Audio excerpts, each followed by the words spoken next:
اهلا بكم من اسكندريه، وبالتحديد من اجمل الاماكن اللي هي موجوده هنا اللي هو المنتزه. احنا تقريبا كده زي ساعه وبعدها نبدا نوصل اسكندريه. طبعا معانا ساهر صديقنا من الصحراء البيضاء والفت. ايه البلان بقى؟ يعني مخطط لنا ازاي لاسكندريه وكده؟ ايه الحاجات اللي احنا هنعملها وكده؟ رقم واحد اول حلو المنتزه. جميل.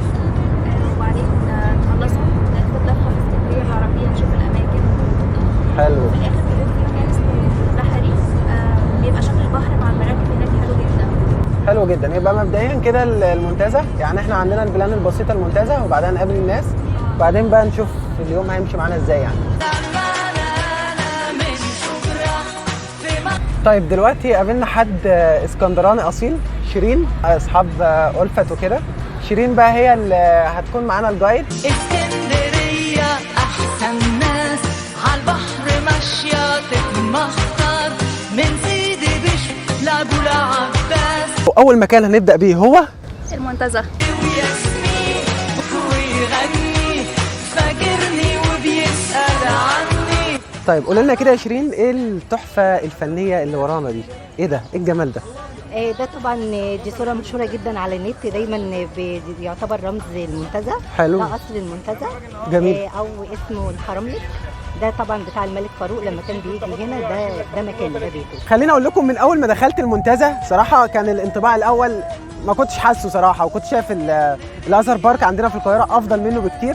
مجرد بقى ما دخلت المكان التحفه ده صراحه، شيرين بقى تقول لنا ايه اللي ممكن نعمله هنا ادام احنا جينا هنا في مكان خضره ورانا البحر. ايه اللي ممكن نعمله بقى يا شيرين؟ طبعا احسن حاجه هنا بنعملها احنا الاسكندرانيه. حلو. الجريل بقى، الباربيكيو، واو. بنجيب الشوايه ونجيب لحمتنا وفرختنا بقى وحاجتنا، ونقعد هنا بنقضي اليوم. ونعيش اليوم بتاعنا هنا كده. القصر ورانا، البحر قدامنا، الجردل مناظر كلها طبيعيه ما حصلتش جنبنا. الصراحه. ايه اللي انا شايفه ورايا ده؟ ايه الكشك الجميل ده، وايه قصته عامه يعني؟ طبعا انتوا عارفين ان المنتزه دي كلها كانت ملك لشخص واحد بس، هو الملك فاروق. فطبعا الملك المساحه دي فاروق، كلها؟ طبعا المساحه دي كلها بتاعت شخص واحد بس. حاجات بقى تعملها لما تيجي هنا المنتزه، انت سواء انت جاي مع اسره او سواء جاي مع اصحابك، طبعا انك تدخل كده يعني. فدي من اكثر الحاجات اللي تقدر تعملها في المنتزه، وتستمتع بطعم الاكل التحفه الجميل هنا، طبعا مع الفيو الجميل بتاع البحر.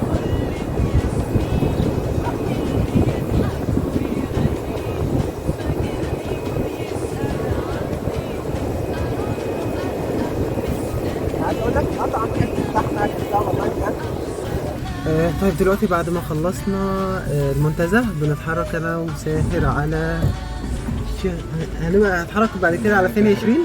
بحري. على بحري. فيلا بينا على بحري ونشوف الدنيا هناك عامله ازاي. اسكندرية أحسن ناس عالبحر ماشية تتمخطر من سيدي بشر لأبو العباس. أيوة طبعا ما ينفعش تيجي اسكندريه غير وتجرب الشيخ وفيق. صراحه عنده ايه وايه؟ حلو تحفه. بس انا مبدئيا كده اروح اجرب السمك اللي جنبكم وبعدين اجي لكم.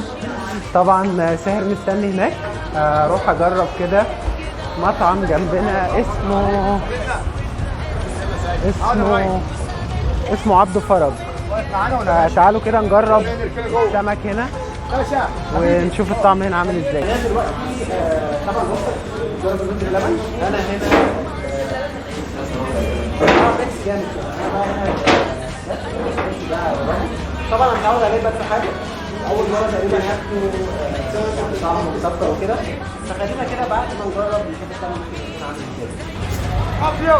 طبعا دلوقتي بعد ما خلصنا عند الشيخ وفيق، خلينا بقى صراحه خلينا نقول طعم الرز بلبن كان تحفه. طعم الكسكسي اول مره اكله وهو طعم مسكر كان تحفه برده. طيب اخيرا يعني بعد ما خلصنا اليوم، وصراحه تعب معانا قوي النهارده في اليوم ساهل. طبعا بقى معانا المخرجه ألفت، يعني السبونسر بتاع الفيديو والمخرجه للفيديو عامه يعني.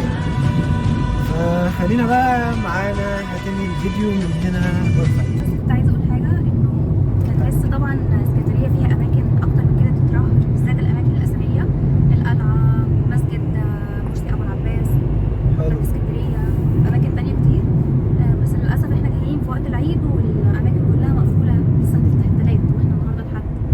حلو. فده كان حاجه مهمه نشوفها طبعا في اسكندريه، مم. بس للاسف لو ممكن نعمله كبارت تاني يعني للمكان اماكن اثريه.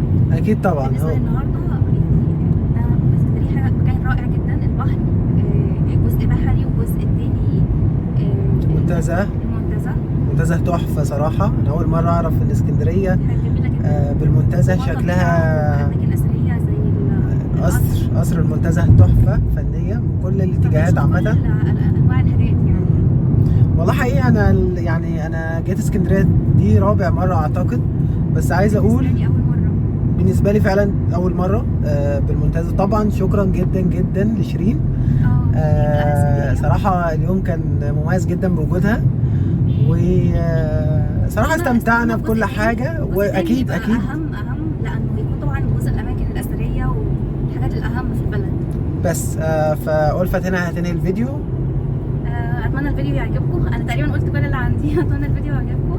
اشوفكم ان شاء الله في الجزء الثاني ان شاء الله. باي.